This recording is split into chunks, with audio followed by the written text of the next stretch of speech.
Hello, this is Pat Lynch, and you are listening and watching As the World Turns or Burns. You know, what we wanted to do, like we've been doing, where we focus on one topic for an episode, is focus on AI. And it's just so prevalent. It seems like in every other news story, discussion that you have, it's all things AI. What I'll kind of kick off is that, what you see is that you have AI as far as the economic and like the business story. It's just massive investment into AI. Stock valuations, on the big seven are just going through the roof because of AI. It's driving a bit. When you hear about like the S&P 500 being up, a big part of that is all AI driven. So you have that as the business story. You have AI as kind of the promise of what is to come. So there's productivity. There's from the business side, there's potential of reducing jobs, and I'll get to a moment in terms of the social aspect to it. But you have all these things as far as what AI can do as a productivity tool. You have this whole promise of AI in terms of that it's kind of taken search to a whole new level and just made everything just that much more accessible. I'm a real big user of AI in terms of course prep, analysis, things to help me become more knowledgeable and do it in a quicker way. We're three professors on this podcast, and we have to also struggle with AI as far as how it takes place within a college level. And then I think the last part is just AI from this societal aspect in terms of just it's like a technology that seems that if it's left unbridled, if it's left unregulated, what is a potential doomsday scenario that could happen? I think the lessons learned from the late 90s into the 2000s when the internet was unregulated, we ended up with all these externalities that come out of social media. Are we going to face similar externalities on steroids when it comes to not properly regulating and controlling AI? There's not really any law. I don't know if there's any legislation or anything meaningful that is going on. So that's kind of a setup, and I'll just turn it over to you guys and get your opinions. Well, it's hard to even offer just like one cohesive opinion in AI because the possibilities are so endless, it seems. And that's one of the, I guess, maybe promising but also terrifying things about AI is that you can think about a wide range of possibilities from like the so-called future of abundance. This term has been thrown around so much recently, where maybe we tackle a bunch of diseases that have plagued humanity since the beginning of time. Maybe we figure out poverty. Maybe we solve all these societal issues, like in the best case scenario. But then there's the other end of the spectrum, which according to some people could literally end in human extinction. So that's a scary scenario. Yay. So you have this very wide spectrum. My guess would be the end result would probably be somewhere in the middle. Right. If I was going to sort of roll the dice and cast a bet, but it's the endless possibilities. And it seems like, and I'm no expert on this, at the very minimum, it's going to radically re-alter our society in the coming years, probably pretty quickly, probably faster than the average person expects it to. I think it already has. I think what I think about, or the question I'd ask is, what does or actually, let me back up. Full disclosure, I'm probably more on the side of I don't like AI. I'm like kind of the old guy that resists it, especially like using it in the classroom or using it in academia. So that's just like where I'm coming from. That's my bias.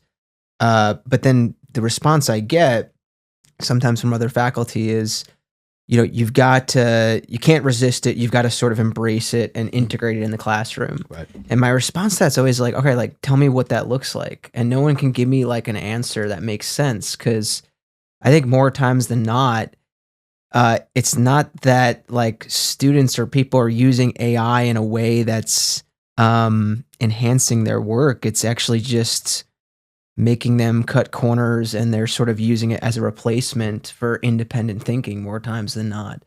And that's like a huge problem. That's the problem that I see with it. So we haven't started talking about the viral op-ed or Twitter post. I don't know what we want to call it, but in that post, it says, okay, like here's AI, here's how rapid this is going to change society. And then the part of the solution, at least, is like you need to embrace it and you need to use it more. Mm-hmm. How? Like, because if AI is literally just replacing people's jobs, using it more is not gonna fix that. Right. If you're using AI to write a paper for you rather than use your own brain, using AI more is not going to fix that. That's just going to make it worse. So I guess that's like my first reaction to the AI stuff is I just fail to see when people are trying to defend AI, they're not giving me a convincing answer to like what the world will look like the good version of AI sort of being in the world. There was one more thing I was going to say, but I just lost it. There's a lot of thoughts flying around in my head right now about AI, but that'll at least get us started. I'll speak up on the practical and good use of AI, and because I'm coming at it from a business perspective. So our student marketing agency, Highland Road Marketing, first thing was to create an identity. So create a website, and and every student had a specific page, a specific service area that they needed to create content for. They all went to AI and did it.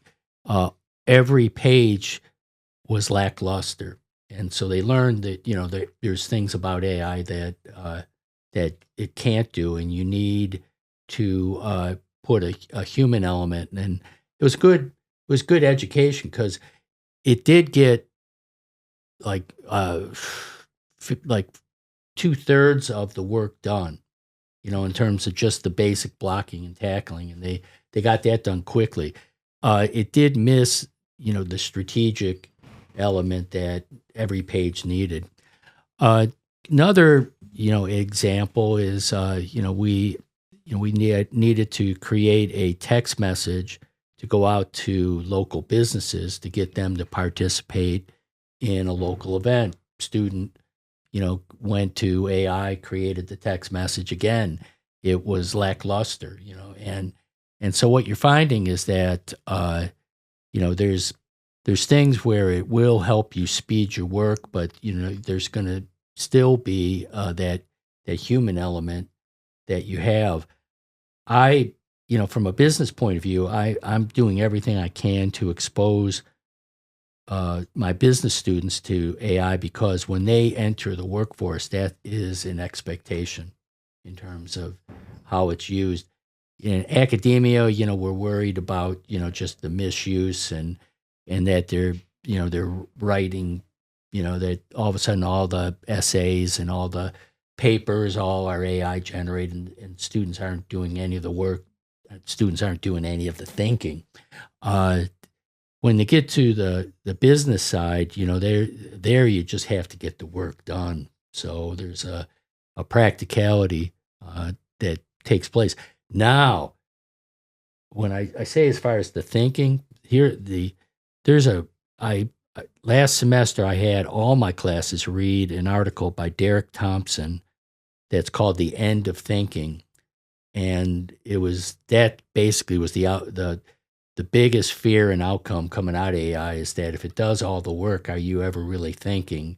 And so then all of a sudden, is there this amazing knowledge loss that takes place if, you can just, if you type in the prompts, give me the book summary of this particular book, and now you got 5 pages.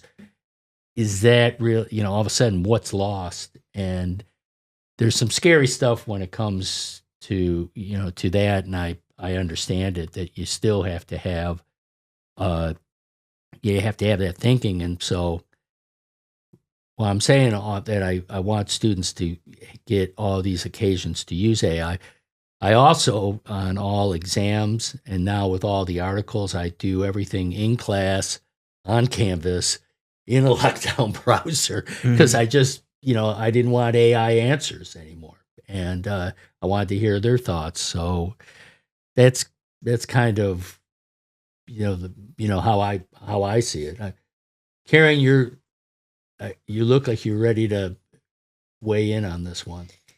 Yeah, I think I agree. There's a difference in the business world versus the academic world. In business world, they're not going to care if the policy memo is written by AI or if it's written by yourself, who dedicated 2 hours to doing it or whatever. Right. So there are differences there, but I think there is the risk of atrophy. Right. If you don't use a skill, you're going to lose it. Right. The summarization aspect of it, that might be useful if you're crunched for time, you're just trying to read a 15-page article and get the key points really quickly. But I don't think the important part of learning happens through summarization. I think it happens through going through on your own and spending time reading through it the first time carefully, closely if you can.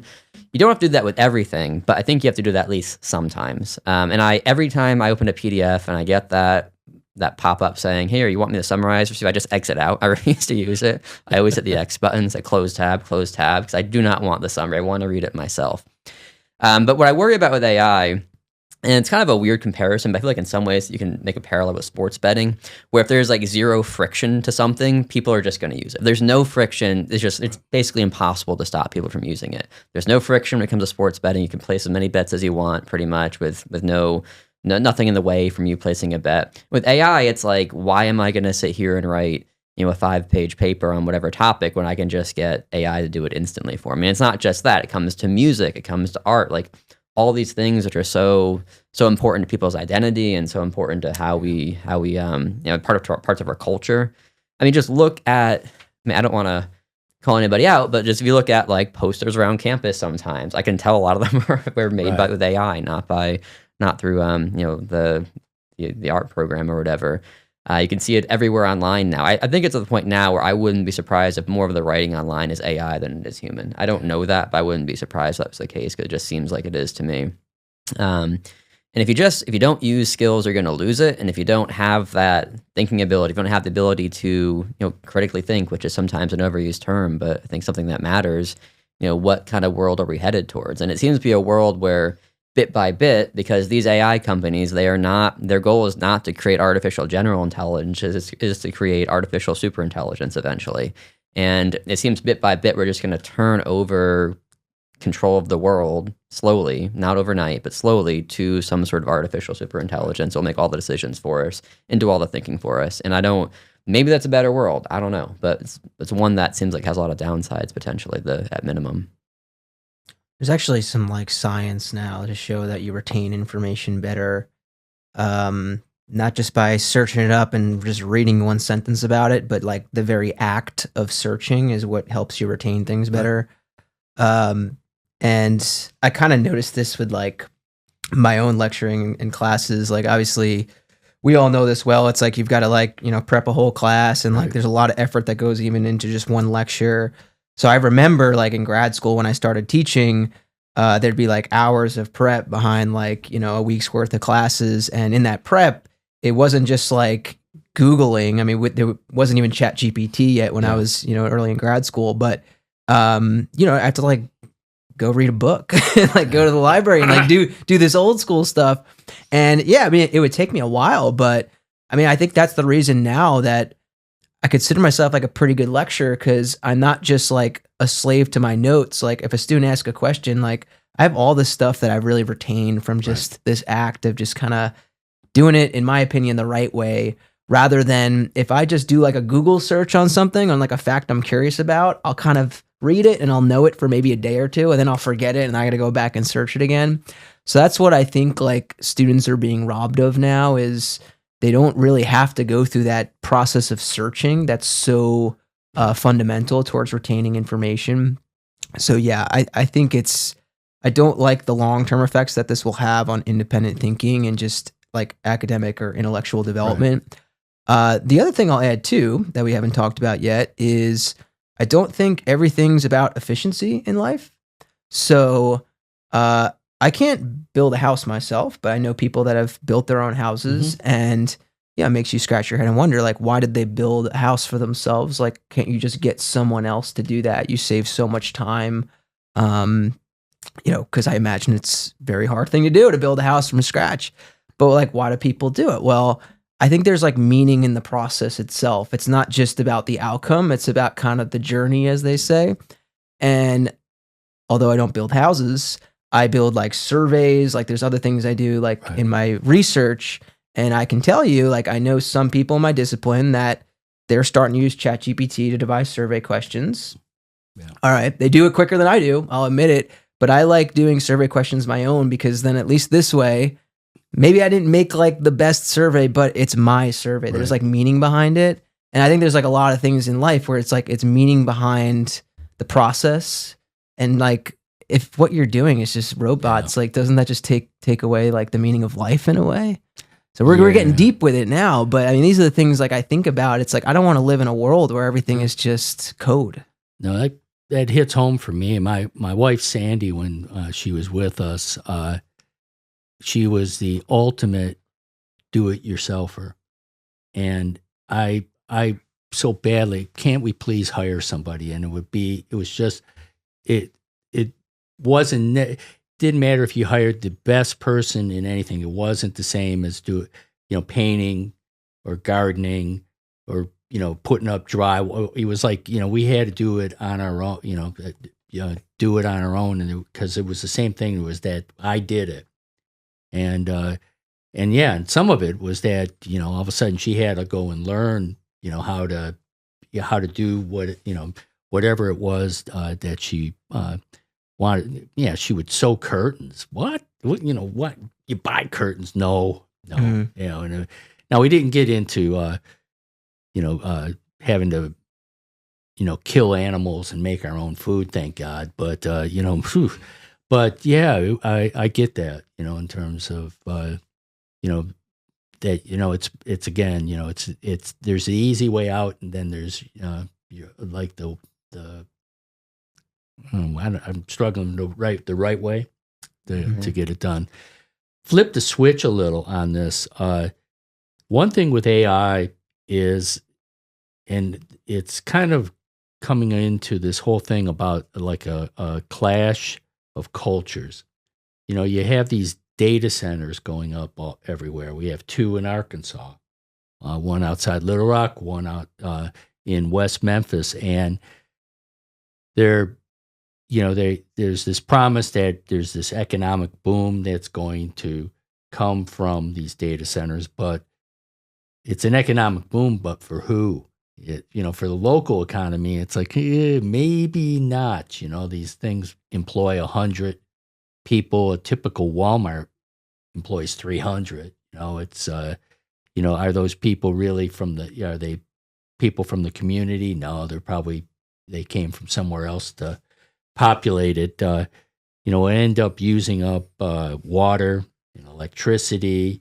And so, here it is that, the local community doesn't benefit, but, all these data centers, someone is, and who's the someone? And it's the Silicon Valley, it's Wall Street, and all of a sudden now, is this like the kind of the beginning of this class, like kind of just one more thing in this class warfare, kind of the regular people versus this Epstein class that they're now starting to talk about, and AI is going to be one of those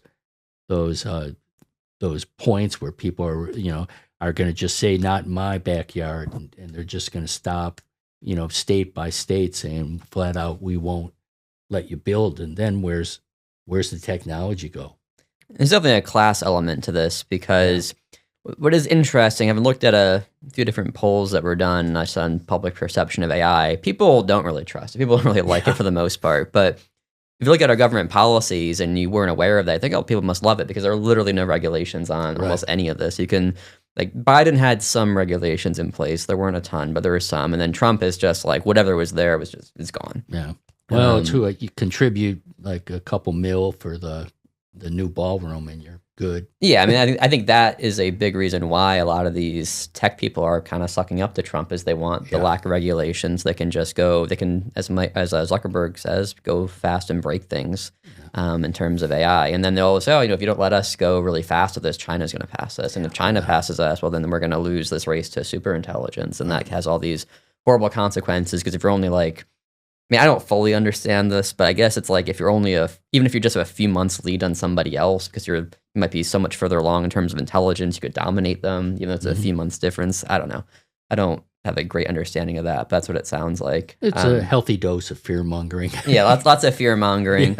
Yeah. So anyway, and the risk of this is the AI, I think, is you kind of have two solutions or two possibilities with how AI can be distributed or not distributed in society. You can go the democratic method, but you just kind of open it up for everybody, right? Everybody's going to have access to this, or you keep it more limited and keep it in the hands of a relatively small number of people. Now, the danger of the more limited method is that you end up with like an oligarchy, where you have these people who have tremendous wealth, who have all these AI agents who have just replaced jobs and are getting, maybe they're asking for $20,000 a year or something for these agents from companies, and they get tremendously wealthy. You have multi-trillionaires, all this affluence, and then you have people at the bottom who don't have. It's incredibly unequal. But then the other problem is if you make it so democratic that you open it up to everybody, then Joe Blow in Tulsa, Oklahoma now has the materials he needs to make a biological weapon. So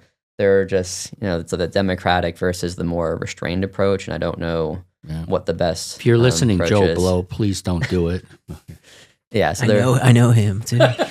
Yeah, so it opens up like these possibilities that are really dangerous, and I don't know what the best method is. I think what we should probably do is what would make the most sense is kind of slow things down a little bit. This is going to have so many big changes that I think some kind of international meeting summit, like the Cold War, kind of work on. I'm not saying stop it, but move more deliberately. The regulation seems to always come from Europe. GDPR and just all the different things that they've tried to do to put some restrictions on technology. It never comes from the U.S. We just think that you got to let capitalism run free. And then you got now as an end result we got the internet that we have, and who knows what we're going to get as far as the AI. Yeah, it's hard to predict, but it just seems like I don't love. Sometimes people will say things like, "Oh, well, this is like the Industrial Revolution," and I think there are a couple of big differences. It is a transformation. I guess that's a similarity, but there are a couple differences. One is that the Industrial Revolution happened over the course of like 150 years. And so you had generations to adjust to it. And in the grand scheme of human history, that's pretty fast. But in the scheme of like your lifetime, it happened over a relatively long period of time. This could happen much faster than that, in the course of 10, 20 years, who knows? And then the other component too is like, the Industrial Revolution changed our economy, but it wasn't like people say like agentic AI where it acts on its own, it's doing its own thing. That is different. It's not making you more efficient all the time. Sometimes it's just doing the thing for you. Like it's just it's the solution rather than a tool to help you get to the solution on your own. So that to me seems different. Talk about like job loss, for example, and other big changes in society. I'm thinking, I don't know if this analogy works because I do have to think more about it, but because like people compare it to the Industrial Revolution, I almost want to compare AI to like the invention of nuclear weapons. Mm-hmm. And it's kind of hard to put the cat back into the box. Is that a phrase? Put genie in the bottle. The genie in the bottle. Face back in the tube. Yeah. Because and you're talking about like international regulations for this. I mean, they're probably needed, and that was done to some extent for nuclear weapons, but we still have nuclear weapons, so. Mm-hmm. Yeah, I don't know where this ends. I'm not very optimistic. Because again, there's just like the competitive incentives behind this. It just doesn't pay for a country to just stop this entirely, right? The gains would be too great. So, yeah, my guess is this will like continue to accelerate, and it is going to be the little guy that ends up losing and having their job replaced. The hope, though, would be you consider the politics of it, right? Because eventually there will be a pushback. And then once you get a politically influential group that starts pushing back, let's say to Congress, then that's when you'll start to see the regulations. But I don't know if we've hit that point yet. I mean, I'm sure there's like, has there been like trucker unions or something that have pushed back against it? Because that's probably the first thing to go is you've got cars that could drive themselves. That's with all the Elon Musk talking about, driverless, vehicles, that really the real promise is driverless trucks, where they just get on the highway and it's just driving. I got a feeling the Teamsters or the AFL-CIO will have a few words about that. Who knows? Yeah. And with what Kieran said, it's like, it's not necessarily like enhancing the productivity of the worker. It's actually just replacing the worker. Yeah. And that's like a key difference, because if you take it to the extreme and AI is just making firms so efficient, but it's doing it because it's replacing workers. Okay, you're making then like a bunch of things. Yeah. Who's going to buy the things? Because no one's working anymore. So it's like a pyramid scheme almost. I mean, I don't know how this ends unless then you talk about like a universal basic income, but then there's even problems with that. Right. Because then it's like, what are people doing with their lives if they're just sitting there collecting money? So it's like, it really hanging does. out on TikTok, I guess. And I'm normally not one of the kind of crazy conspiracy or, doomsday type of people, but I am very scared about where this is going. It does seem like this like creative destruction of society.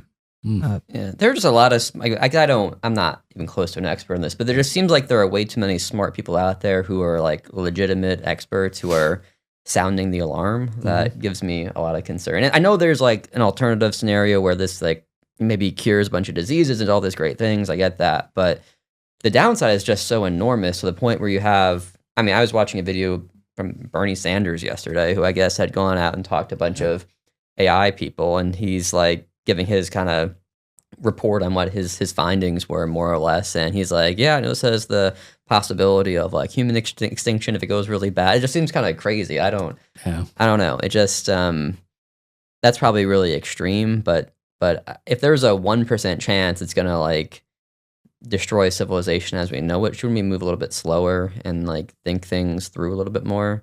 Because what does the world look like where nobody has a job? So even if you have UBI, what do you do with your time? And like crime is gonna go up. People are gonna be dissatisfied. There's gonna be revolution. Yeah, like you think about the Industrial Revolution, that led to the rise of like Marxism, for example, communism. That's a product of the Industrial Revolution. So what kind of political movements will come out of an AI revolution? And I don't like the sense of inevitability about it, because I think it's only inevitable if we let it be inevitable. So why don't we, I don't know, be a little bit smarter about it? And I think rushing headlong without thinking through the consequences is not smart. This is a situation where the changes can be so dramatic, we probably want to be proactive in how we regulate AI rather than reactive, because by the time we react, it might be too late. Oh, well said. Well, that's about as good to kind of wrap things up. Any final words, Brendan? No, not anything. I mean, I guess what is kind of relates to the AI stuff is I think there's this misperception that like money and GDP growth is like sufficient for people's happiness. Yeah. I don't know. I just think it's just raw capitalism and people trying to make things efficient and grow more and sell more, and that doesn't necessarily lead to good things. There's like other ways for you to get satisfaction and happiness out of life. So again, it goes back to what I said before. Like, I think there's merit to just saying, you know what, I'm going to do things like a little bit less efficient and little bit more slowly, but I get more out of this. So like, so what? I'm happier for it. Like you can do that. So well said. Well there said. you go. Yeah, no, that's a great words. Well, I think that this is a good time to just wrap this up. You guys agree? All right. I concur. Although we do have to go back to the Super Bowl predictions now that I got wrong. I was so close, Ross. I was so damn close. Well, okay. And not just the first, not just the Super Bowl, but I've also got some hot takes here on the halftime show. Yes. I don't know when this happened, but the halftime show apparently is like it's like a political statement. If you say you liked Bad Bunny, yeah, or the alternative, which was Kid Rock, right? I want to go out and say I actually love both artists, their music. I grew up on Ba With Da Ba, which is like a Kid Rock song from the 90s. Oh yeah, and I love Bad Bunny. I've been rocking Bad Bunny on the way to campus lately. Yeah. So I'm going to try to unify the country and say like I enjoy all types of music. I think it's okay to enjoy both halftime shows.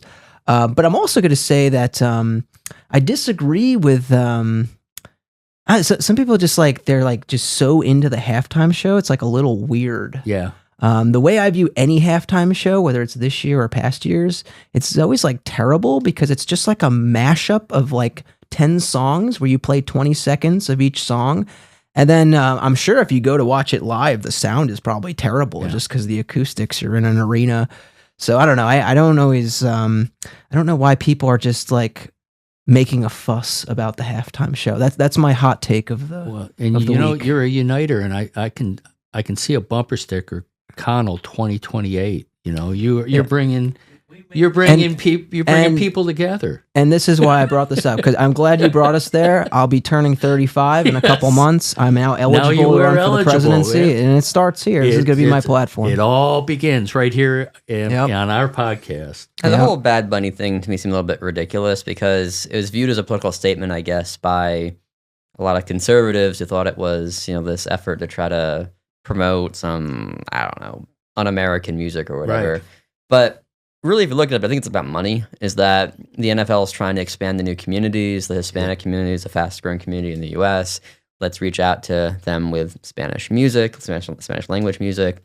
And the NFL has kind of tapped out on the American market too. So like something that's a foreign language maybe can cross international boundaries and reach out to different countries in the broader Spanish-speaking world. I don't know. I think it's about money, not about anything else. Bad Bunny has been the most streamed artist 4 years straight.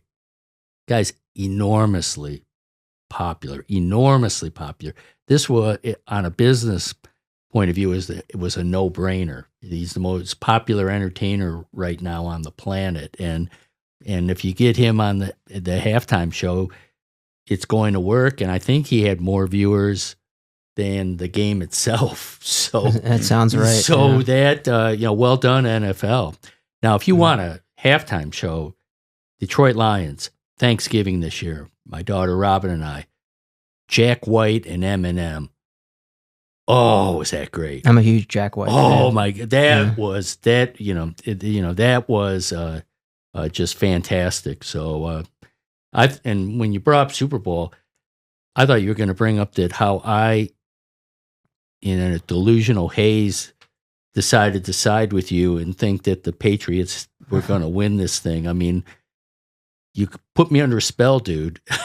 What was I thinking? I have this effect on people. I'll admit it. That is why. I still think it was a good prediction you made. It's just sometimes you're wrong.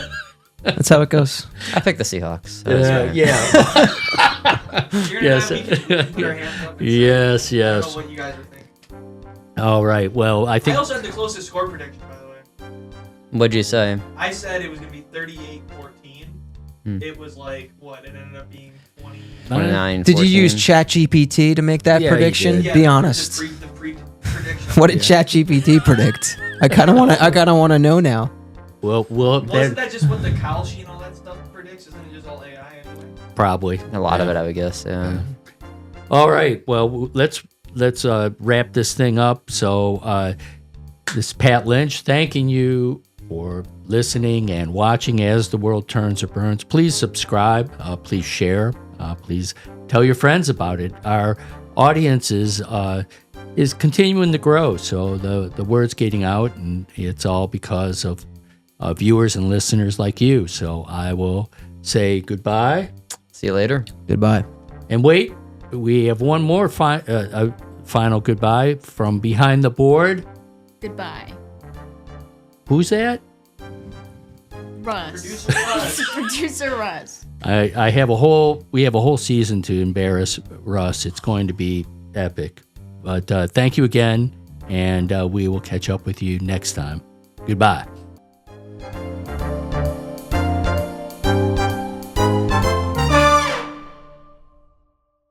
This podcast is sponsored in part by Lyon College and KILT Studios. Thank you to Jonah Winter for the intro and outro music.